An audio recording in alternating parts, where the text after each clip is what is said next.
Hello दोस्तों, नमस्कार। हमारे YouTube चैनल मेरी बात में आप सभी लोगों का स्वागत है।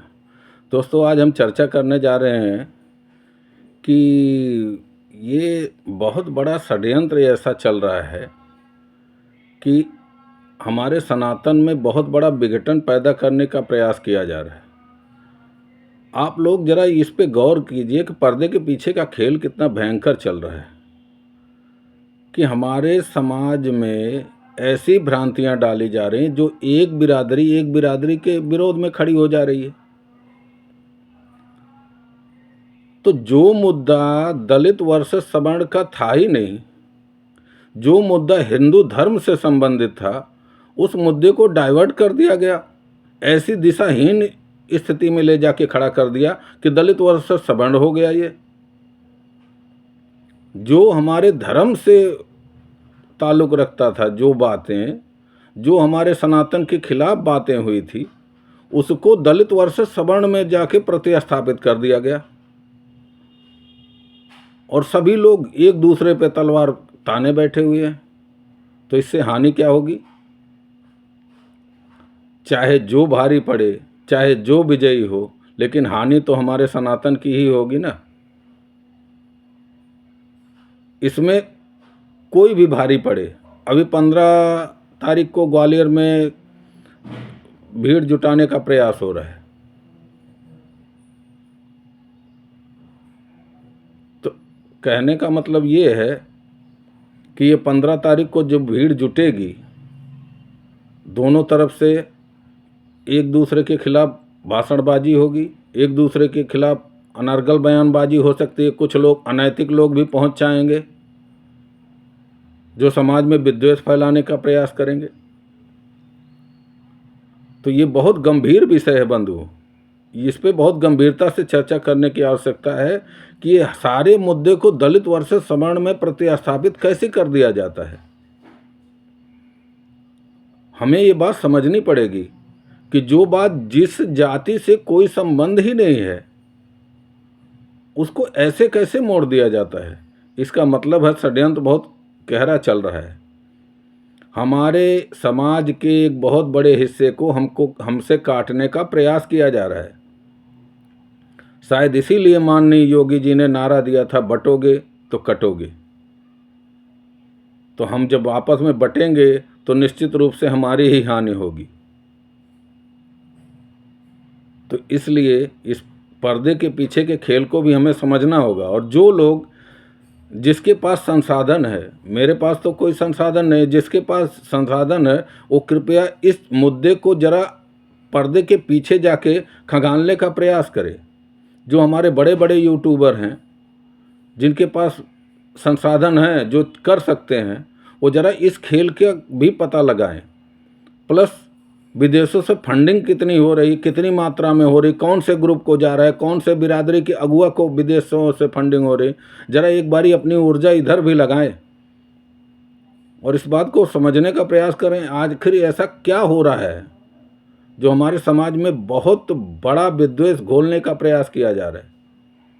और दूसरी बात, जो हमारे कुछ यूट्यूबर हैं जो सोशल मीडिया पे काम करते हैं, तो उनसे मेरा आग्रह है, जो किसी के प्रति जो है असम्मान वाली बात कहते हैं, नीला कबूतर, ये वो दुनिया भर का तमाम तरह के संबोधन जो करते हैं ना, हमारी हाथ जोड़ के उनसे विनम्र निवेदन है कि कृपया ऐसा ना करें।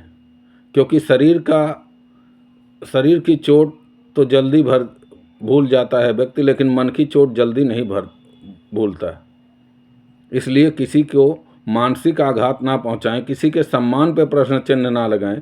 किसी को जो भी गलत करता है उसका विरोध कीजिए, आप शत्रुता पालिए, लेकिन शत्रु को भी सम्मान देना भगवान राम से सीखिए, भगवान श्री कृष्ण से सीखिए।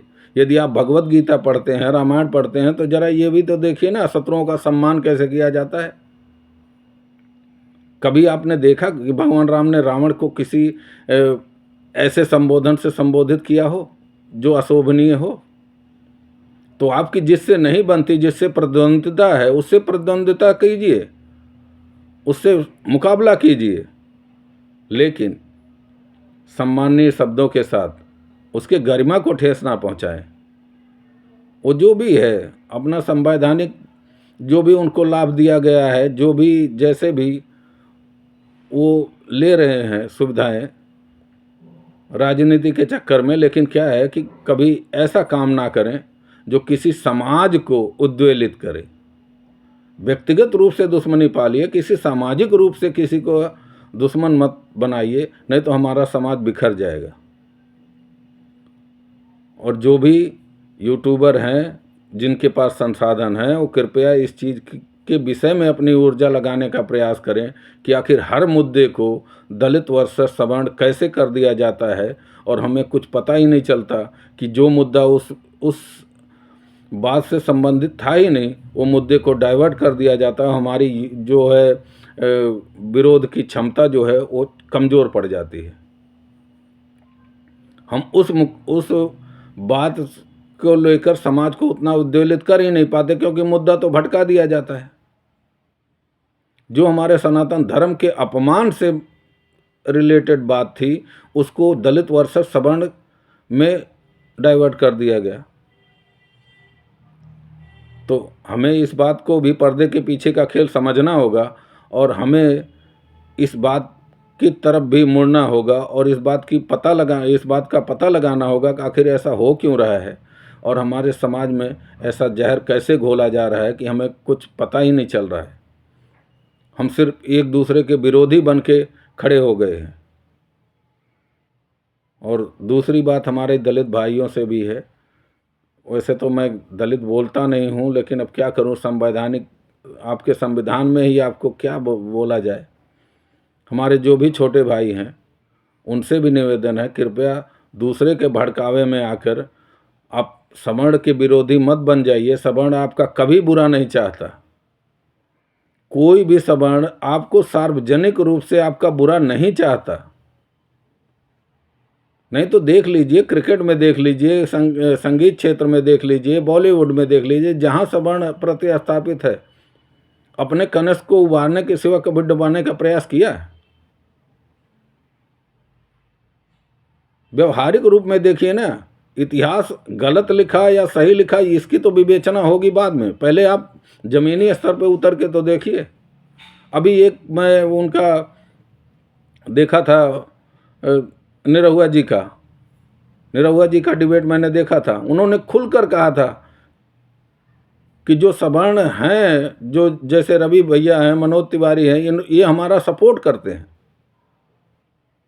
तो धरातल पर उतरिए, पूर्व इतिहास में कितनी कितनी भ्रांतियां पैदा कर गई हैं कि जो आपका दिमाग जो है डाइवर्ट हो गया है, तो उस पर आप खुद से किसी के कहने पे मत जाएं, खुद से रिसर्च कीजिए और पता लगाइए सच्चाई। जो आपके संस्कृति को नष्ट कर सकता है, जो आपके मंदिरों को नष्ट कर सकता है, तो क्या आपको नहीं लगता कि आपकी धार्मिक किताबें आपके इतिहास में छेड़छाड़ की गई होंगी? तो इसलिए बहुत सारी बातें हैं जो आपको भी पता लगाने की आवश्यकता है। आप लोग भी खोजिए। और दूसरी बात, हमारा सवर्ण बंधुओं से भी निवेदन है कि उनकी जो भी आपत्तियां हैं, आप प्रमाण के साथ उनके पास जाइए। जो भी आपके संसाधन है उनसे मिलिए और उनसे पूछिए कि आपको मेरे से आपत्ति क्या है, आप चाहते क्या हैं।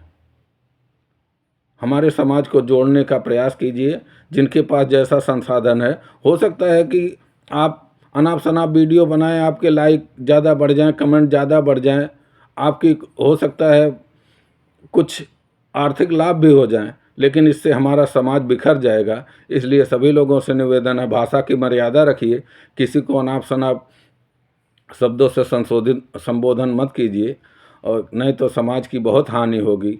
और अंततः सभी लोगों से मेरा निवेदन यही है कि आप सब लोग, सारे लोग ऐसे कामों में जुट जाइए जिससे समाज में एकता फैले। एकता करने का प्रयास कीजिए, एक दूसरे का विरोधी मत बनिए, एक दूसरे के सहयोगी बनिए। ऐसा काम कीजिए और प्रयास कीजिए कि हमारे अंदर एकता कैसे पुनः लौट सकती है। तो इन्हीं शब्दों के साथ मैं विराम देता हूँ। शेष अगली वीडियो में। जय हिंद, जय भारत।